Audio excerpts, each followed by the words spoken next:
Honda گاڑی تھی، اس کی پچھلی سیٹ پہ درمیان میں مجھے بٹھایا، ایک سائڈ پہ وہ خود بیٹھ گئے، ایک سائڈ پہ جو سیکورٹی گارڈ بیٹھ گئے، اور اسی گاڑی میں شہباز شریف صاحب کو بھی بٹھا دیا غالباً آگے. تو لے گئے وہاں پہ، مجھے علیحدہ لے گئے میس میں، شہباز کو کسی اور کمرے میں لے گئے. تو جب رات کے کوئی تقریباً 2 بجے کا ٹائم تھا تو وہ آئے میرے پاس، جنرل محمود آیا، ایک جنرل اورکزئی ہے جو بعد میں KPK کا گورنر بھی رہا ہے، وہ تھا، اور ایک اور جنرل تھا. 3 آئے لوگ.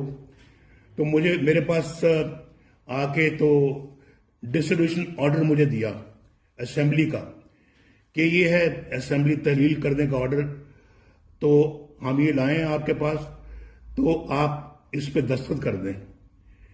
اور اس پہ لکھا تو میں نے اس کو پڑھا کہ جی میں اسمبلی جو ہے وہ اپنی مرضی سے توڑ رہا ہوں، اور یہ میں پریزیڈنٹ کو ایڈوائز کر رہا ہوں کہ اسمبلی کو جو ہے نا وہ توڑ دیا جائے. تو میں نے کہا یہ کیوں لے کے آئے آپ میرے پاس؟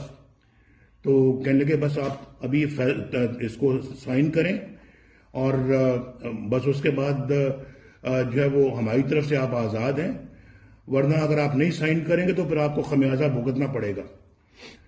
تو بڑے انہوں نے ایک تکبر کے لہجے میں، یہ رونت سے یہ بات کی.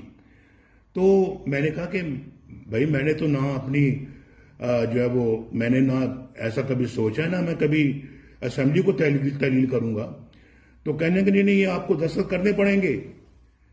تو میں نے کہا آن مائی ڈیڈ باڈی، یہ الفاظ ہیں جو میں نے کہنا، on my dead body I will not sign this paper.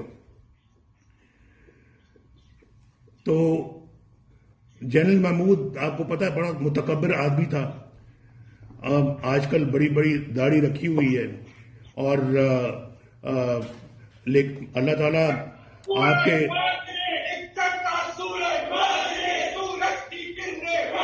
اہل غیرت، اکبر نے سنا ہے اہل غیرت سے یہی کہ جینا ذلت سے ہو تو مرنا اچھا.